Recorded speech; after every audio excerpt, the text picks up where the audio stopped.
प्यारे दोस्तों, आज की हमारी ये वीडियो रमज़ान का महीना और एक गरीब रोज़ेदार घराना की है। चाचा कमाल नाम के एक शख्स की है। चाचा कमाल समीर के ऑफिस में साफ़ सफाई वगैरह का काम किया करते थे। एक बार वो चाय का कप हाथ में पकड़े हुए समीर के ऑफिस में दाखिल हुए और उनसे कहा कि साहब जी, आपकी चाय। समीर ने चाचा की तरफ देखा और कहा, चाचा आप बैठ जाइए। चाचा समीर की तरफ देखते हुए कुर्सी पर बैठ गए। समीर ने कहा, चाचा जी, आप तो जानते ही हैं कि मेरा बिजनेस ना होने के बराबर है।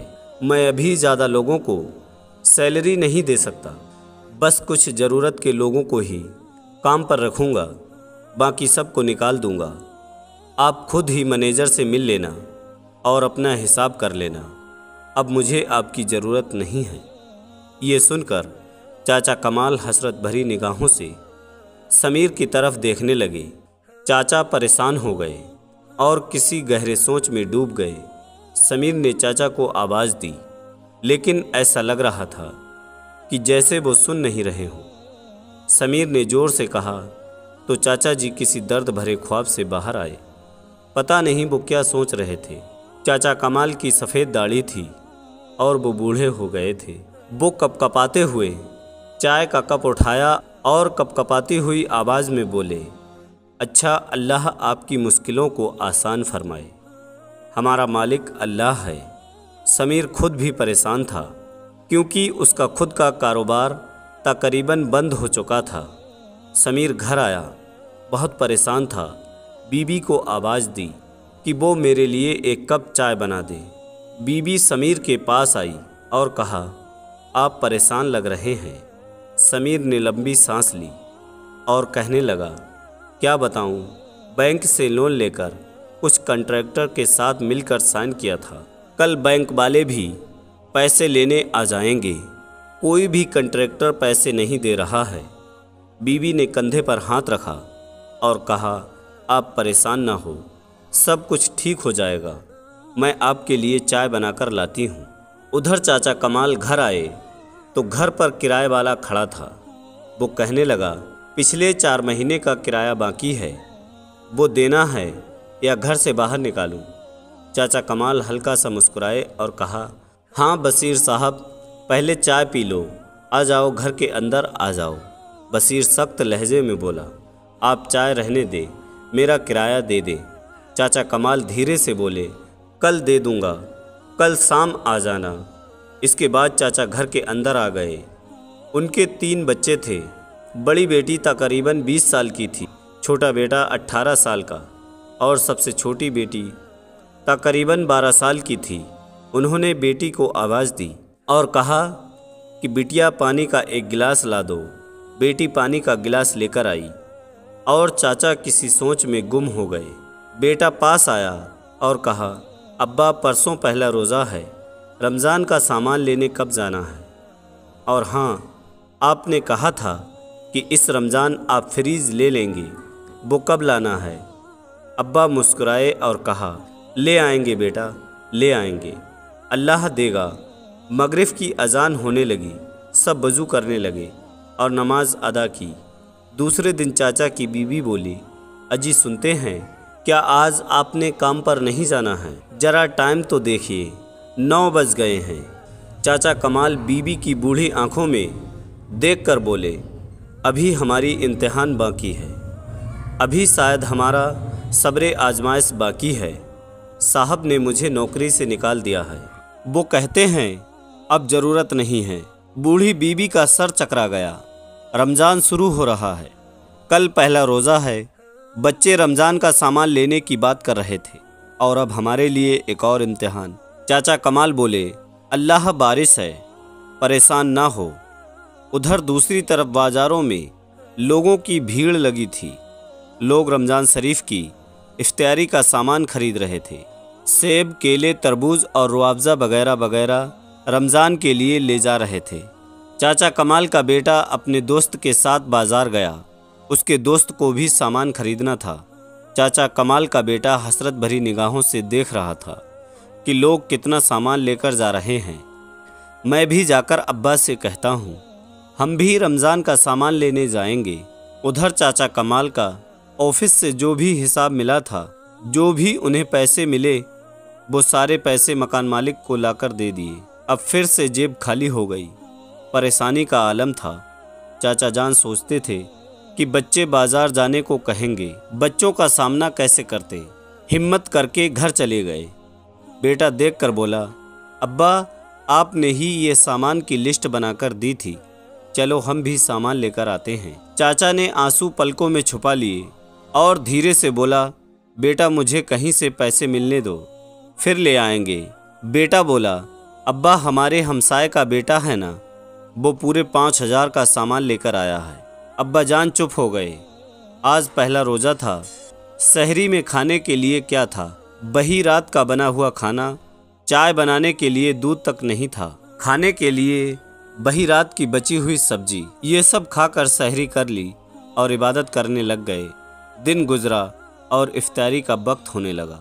बड़ी बेटी ने दाल चावल बनाए और अपनी छोटी बहन से कहा, जाओ पड़ोसी के घर से बर्फ़ मांग लाओ। छोटी बेटी ने एक घर का दरवाज़ा खटखटाया तो एक औरत ने दरवाज़ा खोला और कहा, हाँ क्या बात है? छोटी ने कहा, आंटी अम्मी कह रही है थोड़ा सा बर्फ़ दे दो। वो औरत मुंह बनाकर बोली, कोई बर्फ़ नहीं है, हर रमज़ान तुम लोग आ जाते हो, हम लोगों ने तुम्हारा ठेका नहीं ले रखा है। वो बच्ची खामोश हो गई और वापस अपने घर आने लगी। तो वो औरत बोली, रुक जा, आज ले जा, फिर मत आना। वो बच्ची घर आई और अपनी बड़ी बहन को बर्फ़ दिया और कहा, आंटी ने बहुत बातें कही, कल से मैं बर्फ़ लेने नहीं जाऊंगी। बड़ी बहन बात समझ गई, वो खामोश हो गई। सब इफ्तारी के लिए बैठ गए। पानी और चंद खजूरें दस्तरखान पर थी। पानी और चंद खजूरें दस्तरखान पर थी। सब लोग इफ्तारी करने लगे। छोटी बेटी बोली, अब्बा जिनके घर में बर्फ़ लेने गई थी ना, वो सेव वाले जूस बना रहे थे और नारियल का जो मीठा मीठा पानी होता है ना, वो बना रहे थे। अब्बा हमको भी लाकर दो ना। चाचा कमाल ने सर पर हाथ फेरा और कहा, मेरी बेटी, अल्लाह हमको भी देगा। इतने में बेटा कहने लगा, मैं कल से मस्जिद में इफ्तारी किया करूँगा, वहाँ के लोग बहुत सारा सामान देते। तो माँ ने धीरे से कहा, कोई ज़रूरत नहीं है, घर पर ही इफ्तारी करो। देखते देखते 10 रोज़े गुजर गए। बच्चे रोज़ाना पकौड़े, समोसे, फल फ्रूट को कहते। अब्बा हर रोज़ टाल देता। बेटा जिद करने लगा, अब्बा रोज़ाना गर्म पानी से इफ्तारी करते हैं, कुछ भी नहीं है घर में, हमको आज सेब केले ला कर दो।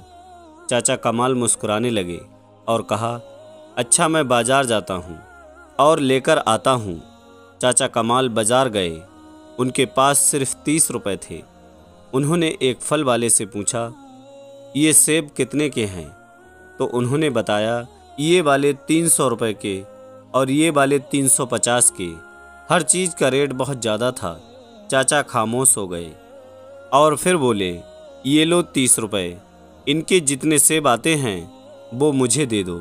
मेरे बच्चों के आज 10 रोज़े गुजर गए हैं, एक दिन भी उन्होंने फ्रूट नहीं खाया है। एक खजूर से इफ्तारी करते हैं, अल्लाह तुम्हारा भला करेगा। इस बात को सुनते ही दुकानदार वाले को तरस आ गया। उसने 30 रुपए वापस कर दिए और कहा, चाचा टोकरी उठाकर ले जाओ। समीर ये सब कुछ देख रहा था। चाचा कमाल दुआएं देने लगे। खराब फलों की टोकरी से कुछ सही फल एक टोकरी में डालने लगे और साथ में दुआएं भी दे रहे थे। ये मंजर देखकर समीर की आंखों में आंसू आ गए और उसे अपने इफ्तारी का दस्तरखान याद आ गया। तरह तरह के फल और पकौड़े, समोसे, बिरयानी, जूस। उसके दिल में रहम पैदा हुई। चाचा कमाल पैदल तेज तेज कदमों से चलते जा रहे थे। इफ्तारी का वक्त करीब था। समीर भी गाड़ी लिए उनके पीछे पीछे जाने लगी और चाचा का घर देख लिया और फिर जल्दी से बाज़ार आया और ज़रूरत का सामान लिया और अपनी कार चाचा कमाल के घर के सामने लगा दी और दरवाजे पर दस्तक दी। चाचा के बेटे ने दरवाज़ा खोला। समीर ने कहा, चाचा कमाल का घर यही है ना? बेटे ने कहा, हाँ, और कहा, मैं उनका बेटा हूँ, अंदर आ जाओ। इतने में आज़ान होने लगी। समीर घर में दाखिल हुआ तो देखा कि ज़मीन पर दस्तरखान बिछा हुआ है। चंद खजूरें एक प्लेट पर थी और गला सड़ा फल फ्रूट काट कर प्लेट में रखा हुआ था। समीर ने कार से फल फ्रूट निकाले और उनको दिए। चाचा कमाल के भी आंखों में आंसू आ गए। पकौड़े समोसे भी दिए। सबके चेहरे पर एक मुस्कुराहट सी छा गई। समीर उनके साथ बैठकर इफ्तियारी करने लगा। समीर चाचा की तरफ देखकर कहा, चाचा आप कल से ऑफिस आ जाना और हाँ, हर रोज़ इफ्तियारी का सामान आपके घर पहुंच जाया करेगा। चाचा कमाल हजारों दुआएं देने लगे। समीर घर जा रहा था। आज उसके दिल को अजीब सा सुकून महसूस हो रहा था। घर आया और बीबी से कहने लगा कि कल से इफ्तियारी का सामान सिर्फ ज़रूरत भर ही काटना। इफ्तियारी एक खजूर से भी की जा सकती है, लेकिन बहुत से लोग ऐसे हैं जिनको एक खजूर भी मैसर नहीं। कल से कुछ फ्रूट चाचा कमाल के घर भी भेज देना। इतने में समीर के फ़ोन की घंटी बजी। दूसरी तरफ से कंपनी का मैनेजर बात कर रहा था। उसने समीर से कहा, सर आपके अकाउंट में 2 लाख रुपए ट्रांसफ़र कर दिए गए हैं। बाकी के पैसे आपको ईद के बाद मिल जाएंगे। समीर आसमान की तरफ देखने लगा। एक सुकून सा उसके चेहरे पर झलक रहा था। आज बहुत खुश था। छोटी सी नेकी ने कितना कुछ बदल दिया। चाचा कमाल के घर मुस्कुराहटें खुशबू बनकर महकने लगी और समीर के कंपनी को भी पैसे मिल गए। प्यारे दोस्तों, रमज़ान का महीना चल रहा है। अपने आसपास गरीब ज़रूरतमंद लोगों का ख्याल ज़रूर रखें। अपने आसपास देखें, बहुत से ऐसे लोग होते हैं जो किसी इंसान के सामने हाथ नहीं फैलाना चाहते, हालांकि असली ज़रूरतमंद होते हैं। तो ऐसे में ऐसे लोगों का भी आप ज़रूर मदद किया करें। ये वीडियो आपको कैसी लगी हमें कमेंट बॉक्स में ज़रूर बताएं और वीडियो को दिल से लाइक करके अपने सभी करीबी दोस्तों में शेयर ज़रूर करें। दोस्तों, फिर मिलते हैं एक और नए वीडियो के साथ। तब तक के लिए दुआओं की गुजारिश। अल्लाह हाफिज़। अल्लाह हमारा और आपका हामी व मददगार हो।